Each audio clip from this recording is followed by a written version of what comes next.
एक चाबी टिन्नू के पास थी तो एक बैंक वालों के पास थी। मतलब एक ताले में जब दोनों चाबी लगेंगी तभी दान पात्र खुलता है। तभी दान पात्र। ये लोग काउंटिंग में रहते थे और स्टेट बैंक के द्वारा लाए जाते थे। ट्रस्ट से उनका कोई संबंध ही नहीं था। ये बैंक की जिम्मेदारी थी और ये जो है डेली बेसिस वाले बैंक में जिन लोगों से संबंध रहा होगा उन लोगों को लेवा लाए। उन्हीं लोगों ने कोई उनकी परमानेंट नौकरी थी नहीं, उन्हें कोई डर तो था नहीं, अपना हेरा फेरी कर लिया, उसी में गड़बड़ी हो गई। दान पेटी की चाबी टिन्नू यादव के पास थी। बैंक की तरफ से हर रोज दिहाड़ी पर कर्मचारी आते थे नोटों की गिनती और ट्रांसपोर्टेशन के लिए। लेकिन चोरी का जिम्मेदार कौन है? राम मंदिर में करोड़ों की चोरी हुई, इसका जिम्मेदार कौन है? 8 आरोपियों को गिरफ्तारी के बाद न्यायिक हिरासत में भेजा गया। लगातार पूछताछ जारी है। सूत्रों की माने तो आरोपियों ने पूछताछ में चोरी की बात को स्वीकार किया है। वहीं दूसरी तरफ श्री राम जन्मभूमि ट्रस्ट के पूर्व महासचिव चंपत राय, खास सदस्य रहे अनिल मिश्रा और गोपाल राव की भूमिका पर भी विपक्ष लगातार सवाल उठा रहा है। लेकिन सबसे बड़ा सवाल यही कि आखिरकार जिम्मेदार कौन है? यूपी तक की टीम ने राम मंदिर ट्रस्ट ऑफिस के इंचार्ज प्रकाश गुप्ता से एक्सक्लूसिव बातचीत की, जिसमें हो गया बड़ा खुलासा दान पेटी की चाबी को लेकर। ट्रस्ट के कार्यालय प्रभारी प्रकाश गुप्ता ने बताया कि दान पेटी की 2 चाबियां होती थी, एक टिन्नू यादव के पास और दूसरी बैंक वालों के पास। दान पेटी उठाई नहीं जाती थी।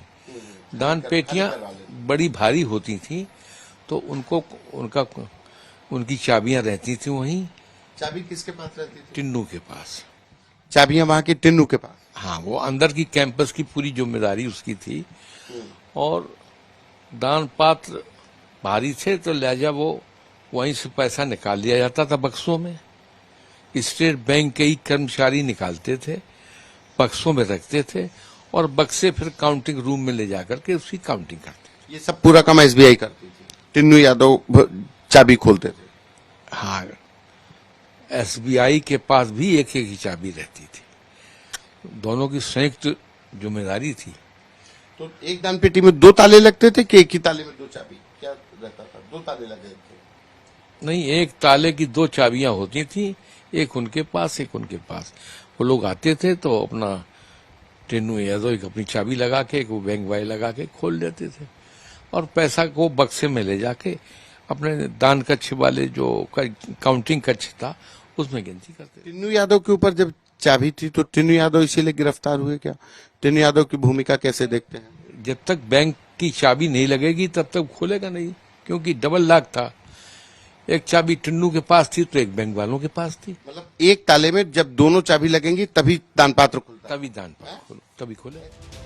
चोरी की जिम्मेदारी को लेकर जब ट्रस्ट के कार्यालय प्रभारी प्रकाश गुप्ता से सवाल किया गया तो वो चंपत राय, अनिल मिश्रा और गोपाल राव को ईमानदार बताते हुए बैंक को चोरी का जिम्मेदार बताते हैं।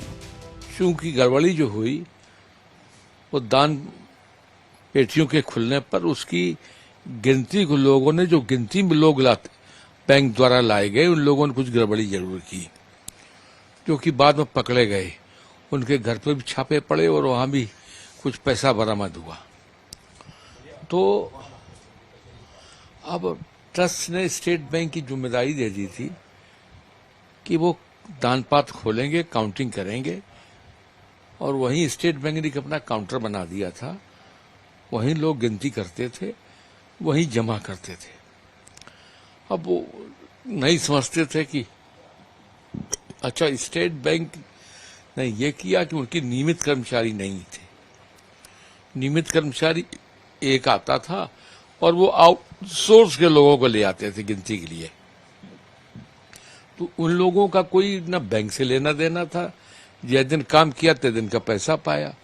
तो वो एक तरीके से दिहाड़ी वाले आदमी थे। तो उन लोग ये एक मतलब ये जो पूरा कामकाज था ये ट्रस्ट ने बैंक को दे दिया था। बैंक की भूमिका दान पेटी उठाने से लेकर कैश जमा कराने तक क्या भूमिका थी?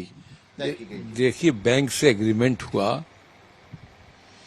कि पैसे को लेंगे, गिनेंगे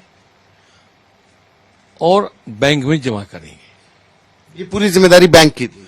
बैंक से एग्रीमेंट हुआ ट्रस्ट का, एमओयू होगा। एमओ हुआ। तो अब ये बैंक की जिम्मेदारी दी गई कि वो अपने लोगों को लाएं, काउंटिंग कराएं। तो बैंक ने वहां एक काउंटर भी खोल रखा था, वही काउंटर पर रुपया जमा कर दें, वो सीधा बैंक चला जाएगा। तो ये जो नोट गिनने वाले लोग थे, ये कौन थे? बैंक ने इनको डायरेक्ट हायर किया था या इन्होंने भी किसी को ठेके पे दे दिया था? अब ये बैंक वाले जाने, क्योंकि बैंक के डायरेक्ट कर्मचारी नहीं थे, नियमित कर्मचारी नहीं थे। एक बैंक के परमानेंट कर्मचारी होते हैं और ये जो है डेली बेसिस वाले बैंक में जिन लोगों से संबंध रहा होगा उन लोगों को लेवा लाए। उन्हीं लोगों ने, कोई उनकी परमानेंट नौकरी थी नहीं, उन्हें कोई डर तो था नहीं, अपना हेरा फेरी कर लिया, उसी में गड़बड़ी हो गई। तो ये निगरानी की जिम्मेदारी ट्रस्ट की नहीं बनती थी? ट्रस्ट ने निगरानी की जिम्मेदारी, वो पैसा निकाल रहे हैं, गिन रहे हैं, जमा हो रहा है, वो ठीक है, लेकिन उनके ऊपर जिम्मेदारी ट्रस्ट की बनती थी? देखिए, ट्रस्ट चूंकि बैंक से एग्रीमेंट हो गया था, तो ट्रस्ट एक व्यक्ति को अपने रिप्रेजेंटेटिव के रूप में वहां रहता था। तो वो कौन रहता था? सुभाष श्रीवास्तव जी रिटायर्ड बैंक कर्मी थे, अपने निःशुल्क सेवाएं दे रहे थे, निहायत ईमानदार आदमी थे, तो वो देख रेख के लिए जाते थे। सुभाष श्रीवास्तव ट्रस्ट की तरफ से रखे गए थे देख रेख के लिए? ट्रस्ट की तरफ से काउंटिंग में देख रेख करने जाते थे। तो अब नहीं समझते होंगे कि लोग इतने चोर निकल जाएंगे, बेईमान निकल जाएंगे, जो गड़बड़ी कर लेंगे। अगर शक होता तो करते ना, तो इतनी सफाई से चुराते थे कि उनको शक ही नहीं हो पाए। ये लोग काउंटिंग में रहते थे और स्टेट बैंक के द्वारा लाए जाते थे, ट्रस्ट से उनका कोई संबंध ही नहीं था, ये बैंक की जिम्मेदारी थी। ट्रस्ट के कार्यालय प्रभारी प्रकाश गुप्ता ने बताया कि ट्रस्ट का बैंक के साथ एग्रीमेंट हुआ था। बैंक को मंदिर में आने वाले चढ़ावे को दान पेटी से निकालने, छांटने और बैंक में जमा करने की जिम्मेदारी थी।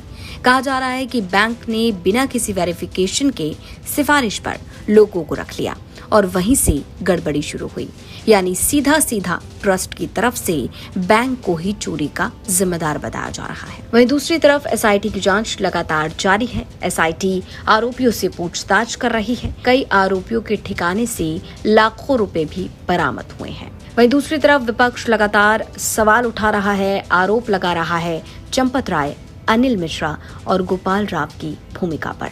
चंपत राय और अनिल मिश्रा ने पिछले दिनों अपने पद से इस्तीफा दे दिया, लेकिन विपक्ष का कहना है कि इस्तीफा नहीं बल्कि कार्रवाई चाहिए, एक्शन चाहिए। वहीं दूसरी तरफ अब मंदिर ट्रस्ट के ऑफिस इंचार्ज के इन बयानों पर आपकी क्या राय है? जिस तरह से बैंक को चोरी का जिम्मेदार बताया जा रहा है, इस पर आपका क्या कहना है, ये हमें कमेंट बॉक्स में जरूर बताएं। लखनऊ से संतोष कुमार की रिपोर्ट, यूपी तक।